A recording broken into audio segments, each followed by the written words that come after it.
What's going on, everybody? It's Ricky with Video Homicide, and today I got a little bit of a vlog for you, a little bit of what I've watched lately. Most of the stuff that I have watched as of late has been stuff off of YouTube, i.e. a lot of Kenny vs. Spenny and a lot of Kitchen Nightmares with Gordon Ramsay. Pretty soon I'll probably move on to Hotel Hell with Gordon Ramsay because I'm a big fan of those types of shows.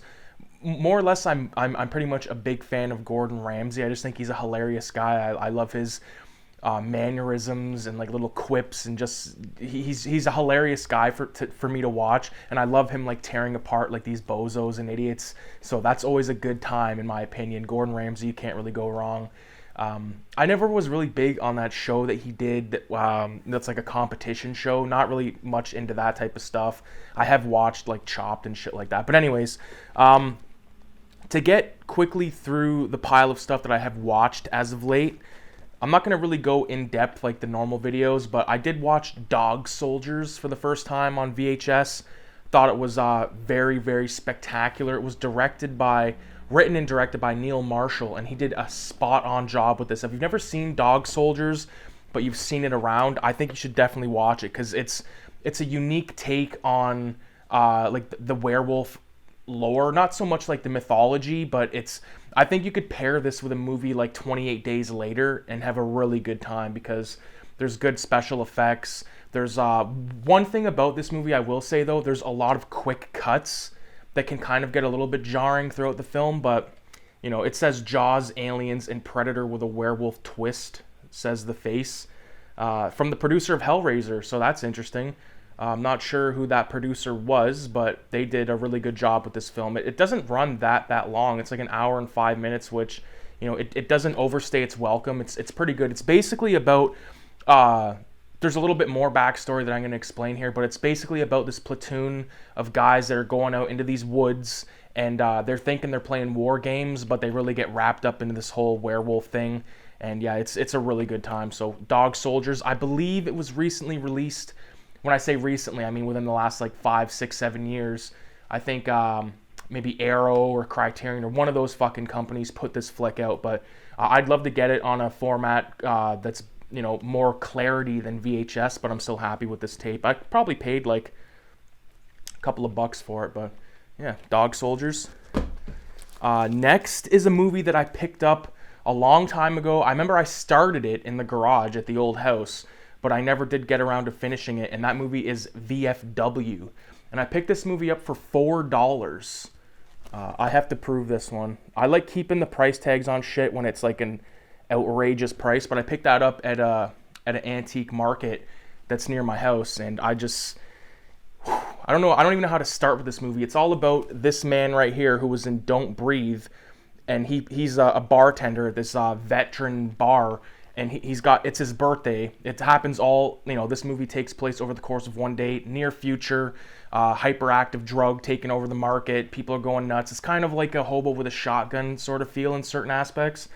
But his buddies consist of Fred Williamson from Black Cobra and, you know, from Dusk Till Dawn, tons of shit like that. It's got William Sadler, who's in the very first episode of Tales from the Crypt, which I think is one of the best episodes of Tales from the Crypt. And it has I believe his name's Martin Kove, who was the bad instructor in Karate Kid. It also has an appearance by George Wendt, who I believe was Norm in Cheers. And it has, God damn it, I can't remember the dude's name, David Patrick Kelly, who was Luther in The Warriors. So if you're a fan of the movie The Warriors, this is the guy that at the end clicking the bottles together.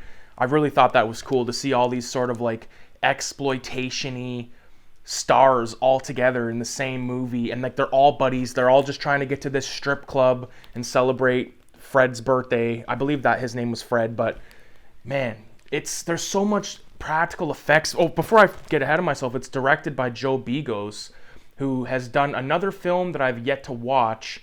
Maybe he's done 2 films at this point, but god damn was I obsessed with this movie. Me and my girlfriend watched it. She even said like this is such a Rue movie, which that's like my nickname, Rue, but it is, man. It's got like the crazy red and blue lighting. It's got practical effects out the ass. It's a hell of a ride, man. And the only downfall in this movie, and this is not me being a fucking male piece of shit, because my girlfriend agreed, this girl in this movie is the biggest waste of fucking life I've ever seen him. And I'm not saying that the person, like the actress, is a piece of shit, but her character is a piece of shit, useless, destroys the movie in certain parts for me. So, you know, I could have watched a movie solely about these guys sitting at the bar talking shit. And one thing that's cool is, since it's a veterans bar, this dude that just shows up from like some deployment, and you know, they're like, check his ID, make sure he's legit, and he's legit, and like he's like a younger guy, and he's drinking with all these old dudes, and you know, he becomes part of like the crew in a way to like help fiend off these assholes. It's kind of like these drug addicts, they kind of feel like zombies in a way, but they're not. They're just really hopped up on this shit. So VFW, it has two filmmaker audio commentaries: the making of VFW, meet the cast of VFW, and special makeup effects of VFW. I think we watched the special makeup effects one, and it's kind of short but really cool, so highly recommend that flick. The next and last film that I watched for this little update was a film by Umberto Lenzi called The House of Witchcraft. Now, I've had this movie for a long time. Same with this one, The House of Lost Souls.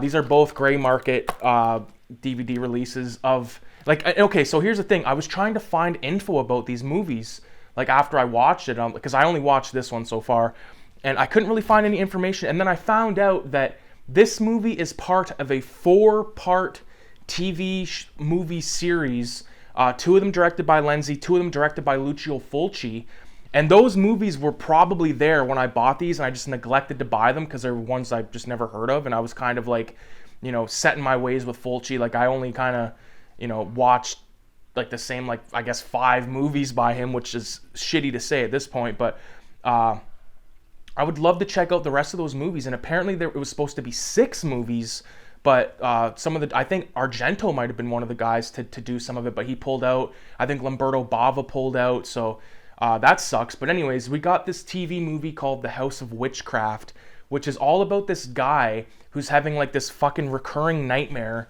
of going to this house, and then this witch is in the basement like stirring a cauldron, and then she just like picks up his head and drops it into the pot. And it's so crazy because he keeps reliving this dream, and eventually it just turns into all out chaos and just lots of creepy atmosphere. This was my first really exposure to Umberto Lenzi, and I'm looking forward to checking out more of his flicks because I had a good time with this one, man. Like, 4th part of the series, La Case Malette, also known as Doomed Houses, also including the Sweet House of Horrors from 89, the House of Clocks from 89, and the House of Lost Souls from 89. So the other 2 are from Fulci. So that's badass, man. I'm really, really starting to delve into my watch pile, which is this pile right here. There's a lot of stuff on there. To give you an idea of what is on there, we got Psychic Killer, which I seen the trailer for on one of these fucking movies. Those aftermarket or those gray area market DVDs, they had some, like, they had the trailer for Cannibal Holocaust, they had the trailer for Shogun Assassin. It was literally like a trailer. Like, if I had to put together a 70s, 80s exploitation trailer reel, it's what I would have picked. So it was awesome to see all that stuff. So Psychic Killer, The Killing Kind, both of those are by Vinegar Syndrome. Night Zombie by AFGA. It's like that niche company that focuses on like shot on video, shot on 8mm type films. VHS 2 and 1, because it's been so long since I've watched those, and I really want to watch them all and just kind of give my vibe, my take on what I thought of them. You know, just picking out a special couple of them. We got Ghost Dog with Forrest Whitaker. Appearance by the RZA. I believe the RZA might have been responsible for the music in that film. It's been a while since I watched it. I have seen that one though. It's pretty dope. We got Lone Wolf and Cub, the box set from Criterion. My only Criterion thing. I think I mentioned it when I first picked that up. I paid $30 for that brand new at Cinema One, which was literally like finding a fucking, 50-carat diamond in a puddle of shit that's only like that deep. You know what I mean? It was an unbelievable deal. The Horde, which is a French zombie film. Happy Birthday to Me, which my girlfriend bought me. Bug, which she also bought me. Black Christmas, which like I made that pile of movies when I first moved here in December. So Black Christmas, I've seen Black Christmas, but I'm due to rewatch it. And I'm the kind of guy, it doesn't need to be Christmas time for me to watch a Christmas film. I don't watch a lot of Christmas films, but I could like throw on Home Alone and be like whatever. But there are certain movies that I don't watch until it's like a certain, like I wouldn't watch Christmas Story, but I don't mind watching Home Alone and stuff like that, because to me they're more of like a kind of little bit of a mischief type film. It's about Christmas, but I'm there for like the traps. I'm there for Joe Pesci and Daniel Stern. You know what I mean? That's pretty much it for the watch pile, like that watch pile. Like there's like, I could probably compile like 20 watch piles throughout all this shit. Yeah, man, I'm really looking forward to checking out some new movies that I haven't seen. And probably in the next couple of videos, you will see the update that I've been talking about for a long time. Maybe an art video showing all the art off and a couple of other really special things. So stay tuned for sure, man. And I feel like I could make this video a little bit longer, but I don't have anything really to show. Like there's one item right there where my finger's pointing. I know you can't really see it. Maybe I can do one of these numbers. Bam, bam, bam, bam, bam, bam. Okay, so right there, just keep that in mind, okay? Keep that in mind, because something special is coming to a home near you if you do so choose. So with that being said, I appreciate everybody for watching. Stay tuned, and definitely subscribe, like the video, leave comments. Here's the question of the video, okay? Out of all those movies that I listed, which ones... No, you know what? Fuck that shit. Just give me a good recommendation of a good like exploitation type film. Like the shit that I like. So I've still yet to watch Necromantic 2, and I've still yet to watch like Battle Royale, and there's like a whole fucking slew of stuff I need to get to, man. But lockdown is among us, and what better time than to watch some movies than when you can't do anything other than watch movies, and that's about it. So adios.